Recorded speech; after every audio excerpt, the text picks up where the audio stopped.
We got ourselves a rapturous detour, excursion into originality on this record, a childlike sounding record. It's in some places it sounds a little bit like a nursery rhyme. It's just, well, I'll get into it in just a minute. The Wah Wah song by Chris Malinchak at number 9 on my fantasy playlist, February 13, 2022.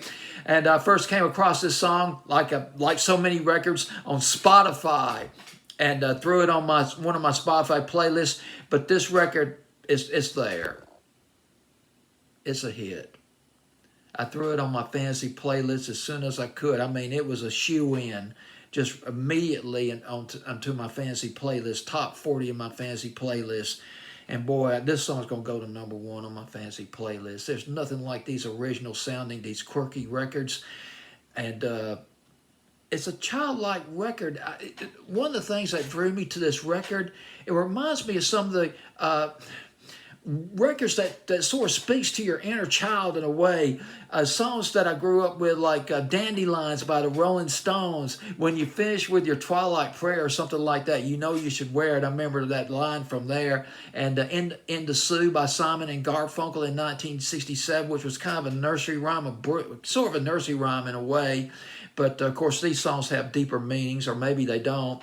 And of course, oh yeah, the brilliant, the imaginative Yellow Submarine. I still think one of the Beatles' finest moments right there, Yellow Submarine. And this song's got that same sort of creative vibe. Just got the similar vibe to it. Chris Malinchak, when I first came across this song, never heard of the guy, never heard of Chris Malinchak.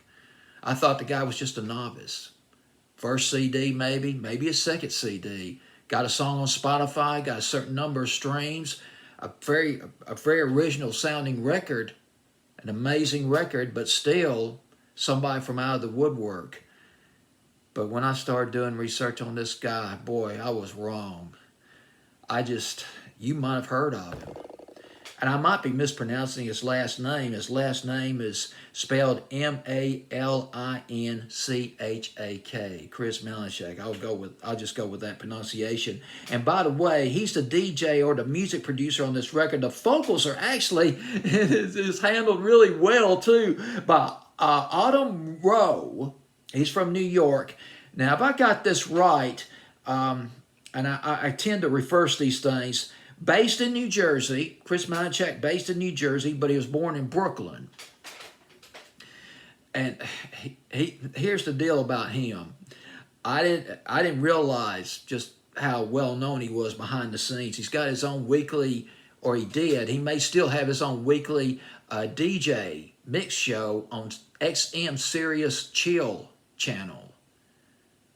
Boy, you just learn some amazing things about these people that you think are probably basically just kind of new, and turns out they've been in the business for years. And actually, he's a record producer, he's a DJ, dealing in electronic music. EDM's a BPM sort of guy, but on the chill side of the BPM spectrum. He started putting out videos. Actually, he started making songs, putting them on YouTube in 2012, a year later. A song of his, So Good to Me, a chill record, a chill dance record, kind of laid back, debuted at number 2 in England. It was kept off the number 1 spot in England by Get Lucky by Daft Punk. Get Lucky by Daft Punk kept it off the summit. So Good to Me by Chris Malinchak. We're talking 2013, 9 years ago. He's been kicking it for the past 10 or 11 years. The song sold 73,000 copies first week. Debut week in England sold 73,000 copies. Ultimately, it would sell 200,000 copies in England, which is pretty phenomenal. And England, keep in mind, it's a smaller market than it is here in the United States, but a very significant market. This song became so big in England, oh boy, you won't believe what happened. This had to have been heady stuff for someone who was just breaking into the charts. BBC Radio 1, they flew Chris Malinchak to their annual Ibiza event, festival, a concert. And Ibiza, from what I understand, has become a hotbed for dance music, clubbing. A lot of famous DJs perform there. Really become really popular. He did a concert there. Chris Malinchak did a concert there, introduced by distinguished, prominent British BBC Radio 1 DJ Pete Tong. 2014, he had another song out in England that did well. Not as well, but it did okay. Went to number 23, If You Got It. By 2020, he was known as the Godfather of Chill. I didn't know that. That was something right there. Godfather of Chill by 2020. This is how it all started for him. It was sort of an accident. It was potentially a tragic accident.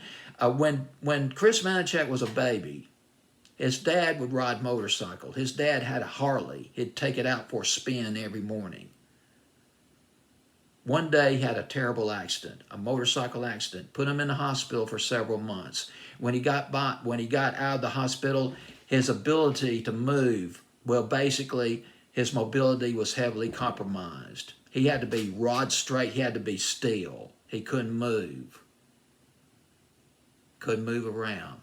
His dad picked up, well, basically to help pass the time, and he wanted to do this for a while too. His dad learned how to play the piano. He got himself an upright piano and learned how to play it. He roped in his son, Chris, his baby son, Chris.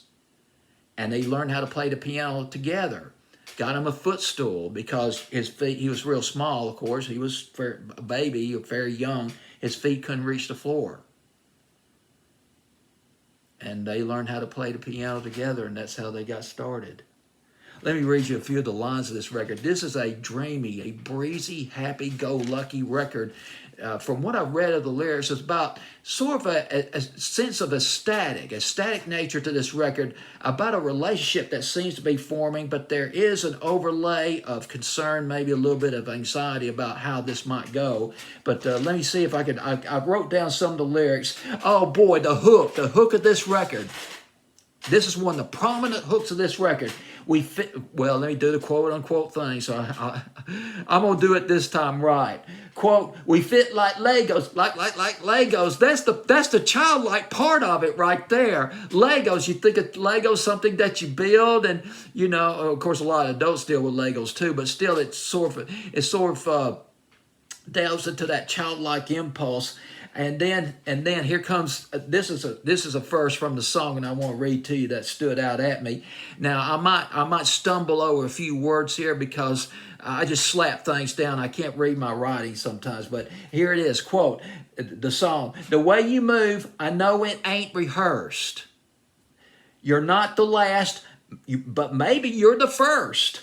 Could be the best, but ask the universe. Ask the universe. The earth turned, said, write another verse. I love that part of it right there.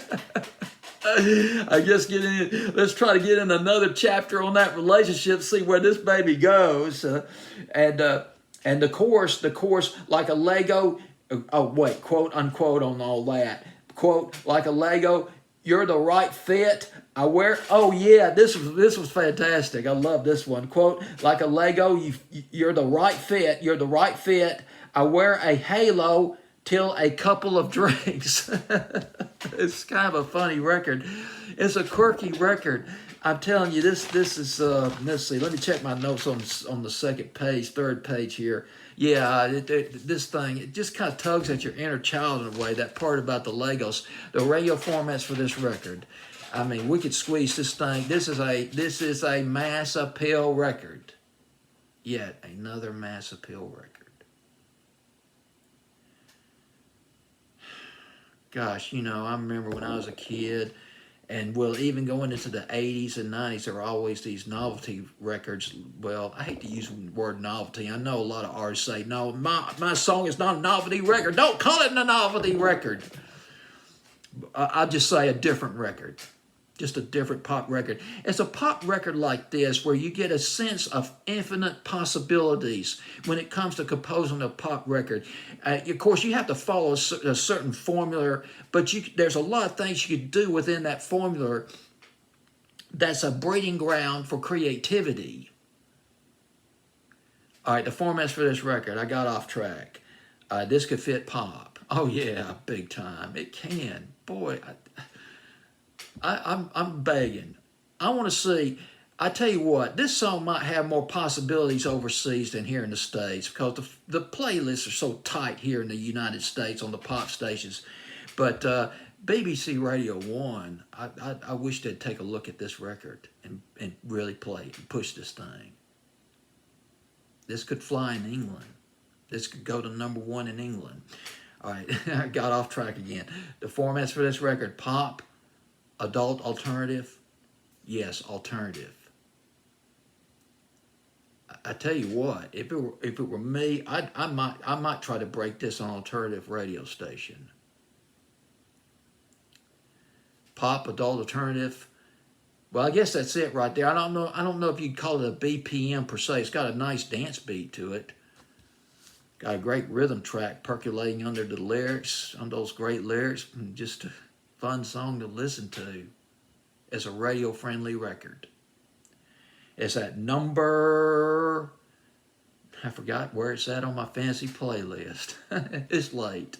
Number 9, up 3 from number 12 on my fancy playlist, Chris Malinchak with a Wah Wah song on my fancy playlist, February 13th, 2022.